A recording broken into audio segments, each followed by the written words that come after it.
When it comes to fitness, we need to go back to basics.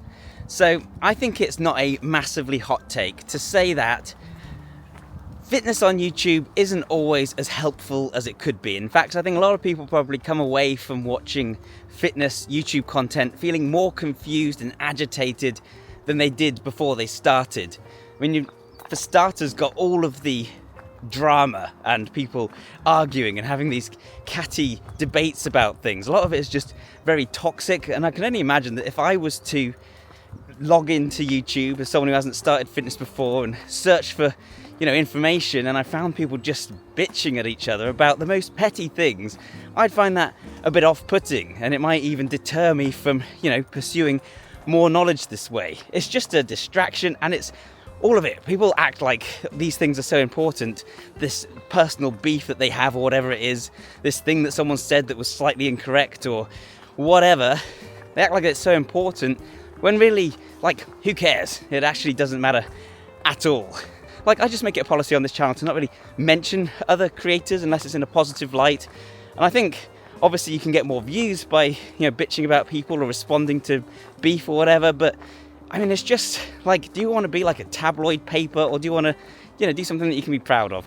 That's the way I see it. And if we all strive to be a bit more positive on YouTube, so it's going to be more welcoming and more useful for people coming in. But at the same time, I think the other issue is the kind of tribalism and the way everyone acts like what they're preaching is the only way to do fitness. It's the only valid option. I've seen examples of this on my own comments. I made a video recently, I've made a series of videos recently talking about how much I really like high rep calisthenics as a tool for building muscle, strength, endurance in a really convenient way for me. And I've had some comments on those videos saying things like, I just watched a video telling me that the best way to build muscle is to do really heavy reps, with lower volume, lower frequency and lots of rest time and recovery, and that's how you build strength gains. And then those people, a couple of people even said, I give up, I'm getting contradictory advice from different fitness channels, so what should I do? Some people get angry, dude, what are you talking about? Mechanical tension is the most important stimulus for muscle growth. You're misleading people. All of this comes down to a basic misunderstanding, because the simple fact of fitness is that it all works. I'm not saying that high rep bodyweight training is the only way to train. I'm not even saying it's superior to training with very heavy weights and low repetitions. I'm saying it's a convenient method for some people because you don't need equipment, because the recovery time is lower, etc. That's going to work for some people. So both these style of training actually work really well. It's just that they have slightly different mechanisms of action. They work through slightly different pathways, and they slightly affect different things. One might be better for strength endurance, one might be better for max strength. So yeah, if you lift really heavy weights, you're going to build more maximum strength, of course, because you're lifting heavy stuff. It's going to be better for your bone density. It's going to force you to use correct technique. It's going to help with rate of force production, muscle fiber recruitment. You're engaging all of your biggest muscles in a compound way, and that mechanical tension is a fantastic stimulus for growth and strength. But then at the same time, the lightweight stuff, I've talked at length about how this works, because when you go to failure, when you go to those higher rep ranges, you force your faster twitch muscle fiber to get involved once all of the slower twitch fiber has dropped out, according to Henneman's size principle. You create angiogenesis, you increase blood supply, you get metabolic stress, and the thing is, you can't tease these things apart. This is like the curse of a little bit of knowledge. You can't say, I'm just going to favor mechanical tension and not metabolic stress, or the other way around, one is better than the other, which seems to be what some people on YouTube are trying to say.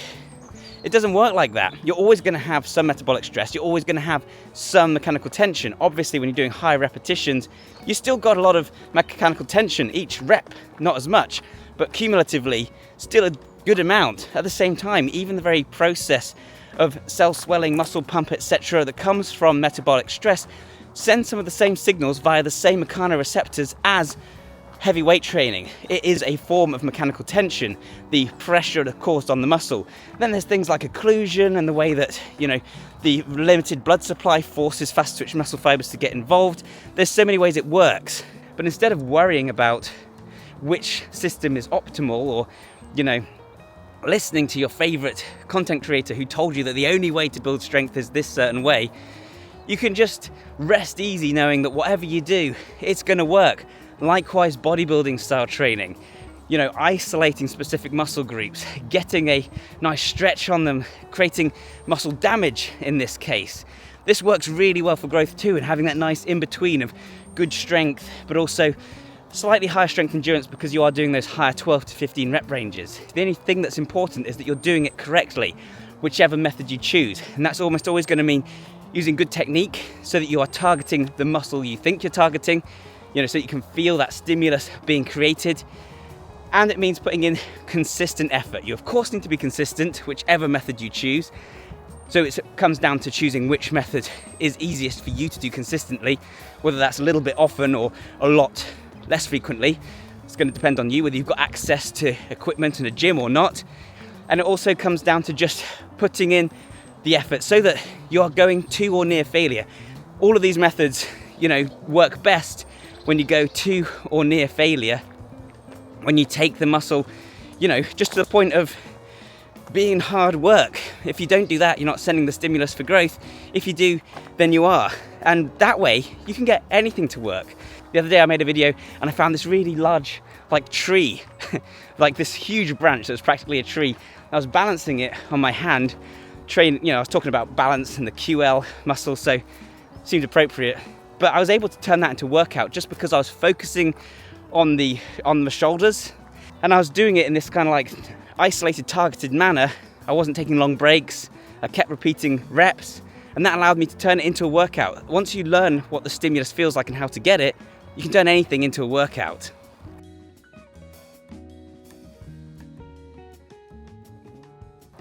Just as it doesn't matter whether or not you're doing the most optimal training, you can also get a good workout in with, you know, no equipment, no supplements. You don't need anything fancy. And whilst there are useful tools and things out there that can help you get into shape, don't let someone tell you that you absolutely need it or that it's critical, because you can just get into shape with literally just your body. The equipment that I find that is most useful is actually the equipment that gets out the way the most, and that's your body, which is the only piece of equipment that matters, do its thing.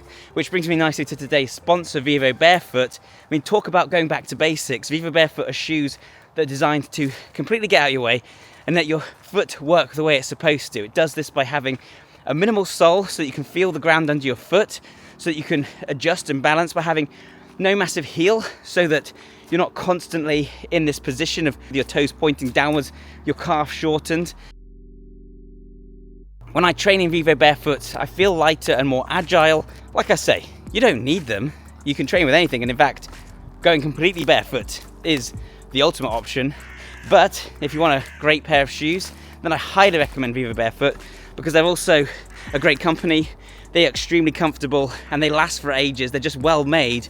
And like I say, you get peace of mind knowing that they're helping you to be fitter rather than ruining your health, like some modern shoes, you know, to be frank, actually can do. So yeah, if you want to check them out, there's a link in the description down below. You can use code BioneerVivo20 to get 20% off a purchase. Either way, thanks so much to Vivo Barefoot for sponsoring this video, and now on with the show.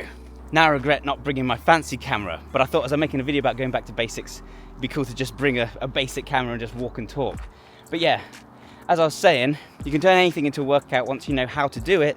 So you don't need to worry about doing the most optimal method, and you don't need to attack people because they're doing things in a slightly different way than you would be. You don't need a PhD. This isn't rocket science. Just exercise so that you feel like it's working, and do it enough, because that's the thing. Like I say, you have to use good technique and feel it on the target muscles. You learn that by doing, you know? And if you start light and you're sensible, you're not going to injure yourself. So you don't need YouTube at all or anything to get started. You just need your bedroom and your body, some push-ups at nighttime, and as you do it more, you'll learn how to target the pecs so that they grow. You'll learn what your body responds best to. Again, it's actually not complicated, even though the internet would have you believe otherwise. And this is where the other problem comes in, because people aren't content with that. People who aren't in shape want to become pro bodybuilders or, you know, elite powerlifters, because they see people doing these impossible lifts and they see people with these insane roided out physiques, and they want to accomplish the same. And so they think they have to train in the most optimal manner, and that all the different studies matter, and all the beef does matter, because, you know, it really matters whether you use this rest time or that rest time, or whether you go to, you know, 8 RPE, or whether you go to failure. That only becomes an issue if you're trying to become like a world-class bodybuilder. And it sounds absurd that I should have to say this, but you don't need to become a world-class bodybuilder. You don't need to build anywhere near as much muscle, again, as the internet would have you think, in order to look really good. Remember, you know, lighting and things makes a huge difference. Pump makes a huge difference. For most people, just building some muscle and having fun with it is going to be more than ample, more than adequate to look really good and feel much better. If you don't use conventional lifts at the gym, and if you mix up your training, if you do things like lift logs, people are going to say, well, how are you going to measure your progress? How are you going to, you know, progressively overload and monitor your recovery and things? And again, the truth is that whilst all that stuff can help at the, you know, top levels of bodybuilding or powerlifting or whatever, you and I don't really need to worry about that, because if you're putting in hard work and targeting, you know, each muscle, you know, twice a week, and taking it close to failure with something somewhat isolated, you will grow. You'll get stronger because you keep doing it, and then you'll need to do a bit more next time. It doesn't matter what precise form that takes. So you might grow slightly less than if you scientifically measured every little bit of progress. But again, that doesn't matter. You're going to build big biceps and big pecs, and if you're doing it in a way that's fun, then they're going to, you know, accumulate over time, and you're going to see gains that actually stick around, which are far better than scientific gains that, you know, you give up on after a couple of months. An analogy that I like to think of is, like, let's say that you find football cool and you want to play football. That doesn't mean you have to follow all of the advice of a professional football player. You don't have to eat and train and recover, you know, like a professional football player. I'm trying to think of an example, but I know nothing about football. David Beckham, who I'm pretty sure doesn't do football anymore. But you don't need to train like them to enjoy football.